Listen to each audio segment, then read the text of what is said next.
पहले हरियाणा और फिर महाराष्ट्र में बीजेपी की प्रचंड जीत ने विपक्षी एकता की डोर को कमजोर कर दिया। ऐसा लगता है कि इंडिया गठबंधन में भरोसे का बंधन ही अब टूटने लगा है। टीएमसी विपक्षी खेमे की बागडोर संभालने के लिए बेचैन नजर आ रही है, तो वहीं विपक्ष की सबसे बड़ी धुरी बनी कांग्रेस पीछे हटने को राजी नहीं। पश्चिम बंगाल की मुख्यमंत्री और टीएमसी की मुखिया ममता बनर्जी ने सीधे सीधे गठबंधन लीड करने की इच्छा जाहिर की, तो गठबंधन में घमासान नजर आ रहा है। तो देखिए, अब बात हो रही है कि आखिर क्यों इतना घमासान। तो शुरुआत होती है उस वक्त जब ममता बनर्जी की ओर से यह कहा जाता है कि मौका मिला तो बंगाल से ही लीड करूंगी, इंडिया ब्लॉक मैंने बनाया, मौका मिला तो बंगाल से लीड करूंगी, मौजूद नेतृत्व ठीक से चला नहीं सकता तो क्या करें, बंगाल से बाहर नहीं जाना चाहती, मैं यहीं से गठबंधन चलाऊंगी, मैं यहां मुख्यमंत्री रहते हुए दोनों जिम्मेदारी निभाऊंगी, मेरे सभी क्षेत्रीय और राष्ट्रीय नेताओं से अच्छे संबंध हैं।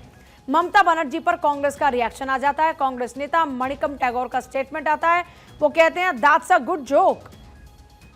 कीर्ति आजाद ने मांग रखी, ममता दीदी सभी को साथ लेकर चलती हैं, तो वो सभी का सम्मान करती हैं और सभी को साथ लेकर चलती हैं, उनका शानदार रिकॉर्ड है। उन्होंने बीजेपी को पश्चिम बंगाल से बाहर किया, बीजेपी को बंगाल में हार का सामना करना पड़ा है। कल्याण बनर्जी सवाल उठाते हैं, नेता के अभाव में पूरा गठबंधन उम्मीदों पर खरा नहीं उतर पाया, बीजेपी के खिलाफ लड़ने के लिए इंडिया ब्लॉक मजबूत होना चाहिए और इसके लिए एक निर्णायक नेता आवश्यक है। तो ये अलग अलग रिएक्शंस नेताओं के सामने आ रहे हैं और इसी तरीके से अभी कांग्रेस के नेताओं के रिएक्शन सामने आ रहे हैं।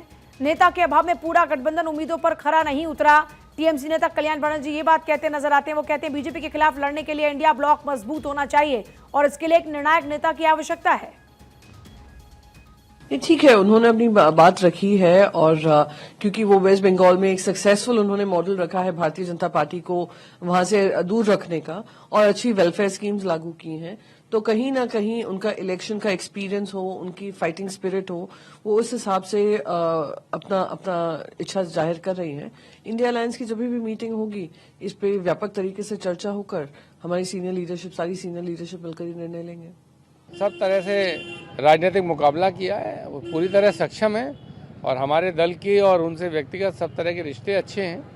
हम लोगों का 100% उनके पक्ष में, उनके समर्थन में, उनकी लीडरशिप में हम लोगों का भरोसा है और ये बाकी इंडिया गठबंधन के सारे लोगों को मिलकर तय करना है क्या होना है, लेकिन वो हमारी नेता हमारे साथ आती हैं तो बहुत अच्छी बात है। हमारे साथ तो हैं ही, इंडिया गठबंधन को भी अगर फॉर्मली ज्वाइन करती हैं या लीड करने की कोई फैसला, कोई बातचीत सारे इंडिया गठबंधन के घटक लोगों के में होती है तो हमारा तो सहयोग ही रहेगा। और टीएमसी की जीत हुई तो टीएमसी ने पूरे देश में अपना नेटवर्क तैयार करना शुरू किया, हरियाणा में भी, उत्तर प्रदेश में, बंगाल और वहाँ गोवा में भी, हर जगह हाथ पांव मारा।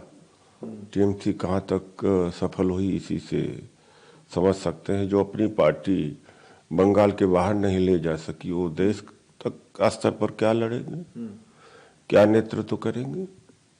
पहले एक और राज्य में जाकर के विस्तार तो कर सके।